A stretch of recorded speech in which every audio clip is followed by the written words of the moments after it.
Hampir setiap tahun, Malaysia akan dilanda bencana banjir.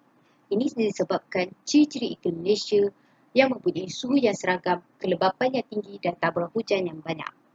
Kebanyakan banjir yang berlaku adalah hasil semula jadi kitaran angin monsun semasa tempatan musim hujan tropika yang dicirikan oleh hujan lebat dan kerap dari sekitar Oktober hingga Mac. Kawasan yang mudah dilanda banjir bagi negara Malaysia adalah dianggarkan 9% daripada luas tanah negara. Banjir besar biasanya berlaku pada musim tengkujuh timur laut akibat hujan berlarutan di merata tempat dan meliputi kawasan yang luas. Bencana banjir boleh menjadi salah satu punca kebanyakan bekalan yang diperlukan akan terputus seperti bekalan makanan, air bersih dan bekalan elektrik.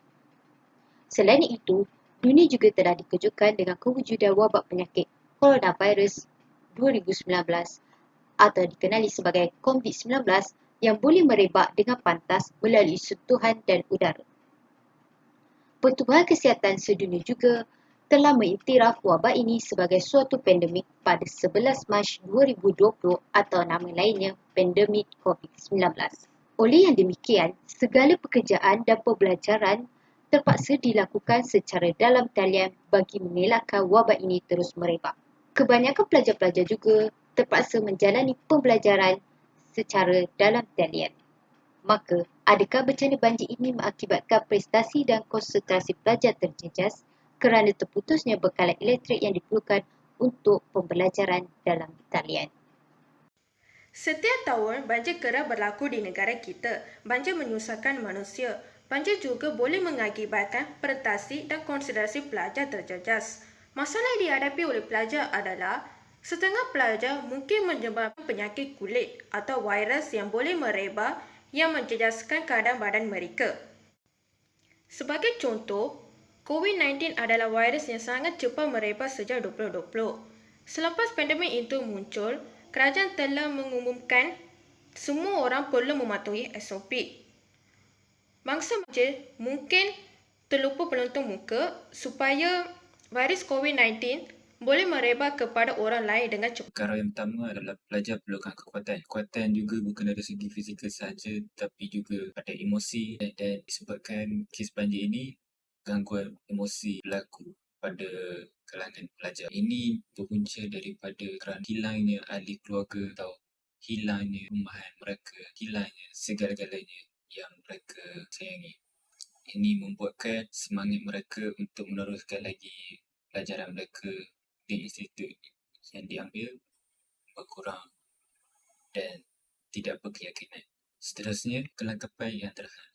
Pada waktu kini, mereka perlukan teknologi yang moden seperti komputer rebel, telefon bimbit dan internet yang mampu digunakan sepanjang kelas yang atas talian. Disebabkan kes banjir ini, kebanyakannya teknologi mereka telah musnah kerana banjir yang telah hanyutkan segala peralatan, keperluan dan kelengkapan yang diperlukan oleh pelajar. Ini menyebabkan semangat pelajar untuk meneruskan pelajaran mereka hilang dan berkurangan. Itu sahaja daripada saya. Terima kasih. Banjir adalah satu bencana alam yang mampu menjejaskan prestasi dan konsentrasi semua masyarakat, terutama pelajar, untuk menghadapi segala rintangan dalam pembelajaran. Bencana alam seperti ini tidak boleh disalahkan mana-mana pihak kerana bencana ini juga disebabkan angkara manusia itu sendiri. Namun begitu, pelbagai kaedah dan cadangan yang boleh digunakan untuk menghindari atau mengatasi sekiranya banjir berlaku bagi pelajar untuk lebih bersedia dengan banjir yang melanda mereka supaya prestasi dan konsentrasi pelajar dijaga. Salah satu cadangan untuk mengelak banjir merosakkan prestasi dan konsentrasi pelajar ialah dengan mengambil peralatan penting dan membawa sentiasa bersama pelajar ketika musim tengkujuh. Peralatan penting seperti nota-nota pembelajaran, gadget untuk belajar seperti komputer riba dan telefon bimbit hendaklah dibawa bersama-sama. Oleh itu, pelajar akan berjaya menjauhi perkara yang tidak diingini berlaku kepada mereka kerana pelajar sudah mengambil langkah awal dengan bersedia menghadapi banjir pada musim tengkujuh. Sekiranya persediaan awal dilakukan, prestasi dan konsentrasi pelajar dapat dikawal walaupun banjir melanda. Selain itu, pelajar perlu berada di tempat tinggi juga antara cara yang terbaik untuk mengatasi banjir daripada prestasi dan konsentrasi pelajar terjejas. Perkara ini sangatlah penting kerana bencana alam seperti ini membahayakan semua masyarakat termasuk pelajar. Pelajaran memang penting dalam kehidupan, namun kesihatan juga perlu diambil kira demi menjamin kehidupan berpanjangan. Sekiranya banjir kilat atau banjir tiba-tiba melanda, hendaklah mengutamakan keselamatan diri dengan mencapai dokumen penting yang terdekat dan pergi ke tempat tinggi bagi mengelakkan diri daripada terhanyut di bawah air yang deras. Oleh itu, cara yang terbaik bagi mengatasi banjir daripada prestasi dan konsentrasi pelajar terjejas ialah berada di tempat tinggi. Dalam pada itu, prestasi dan konsentrasi pelajar terjejas akibat banjir mampu diatasi dengan sentiasa beringat dalam diri pelajar bahawa setiap musibah berlaku merupakan sebuah pembelajaran untuk mereka. Pelajar perlu menerima bencana alam tersebut sebagai bentuk dan manfaat serta ikhlas menerimanya. Dengan kesabaran yang dihadapi adalah kunci kepada kemenangan mereka di hari kelak. Oleh itu, pelajar sewajarnya meminta doa kepada Tuhan untuk memohon pertolongan dan keselamatan diri supaya dipermudahkan segala urusan. Dengan sikap pelajar sebegini mampu memberikan kesihatan mental dan menguatkan tahap kesabaran serta emosi yang terganggu daripada prestasi dan konsentrasi pelajar terjejas akibat banjir, kerana dengan sentiasa beringat dalam diri pelajar bahawa setiap musibah berlaku merupakan sebuah pembelajaran untuk mereka. Saya membahagikan kepada dua aspek, iaitu dari aspek jangka masa pendek dan aspek jangka masa panjang. Jangka masa pendek ini merupakan cara untuk membantu pelajar-pelajar yang menjadi mangsa banjir. Manakala jangka masa panjang pula merujuk kepada cara mengelakkan banjir agar berlaku lagi pada masa hadapan. So, dalam jangka masa pendek, semua pihak perlu memerlukan bantuan untuk membantu pelajar, terutamanya dari aspek kemudahan-kemudahan pembelajaran. Contohnya kemudahan internet. Selain itu, kedai-kedai yang menjualkan produk-produk pembelajaran seperti komputer juga disarankan untuk memberi potongan harga khas kepada pelajar.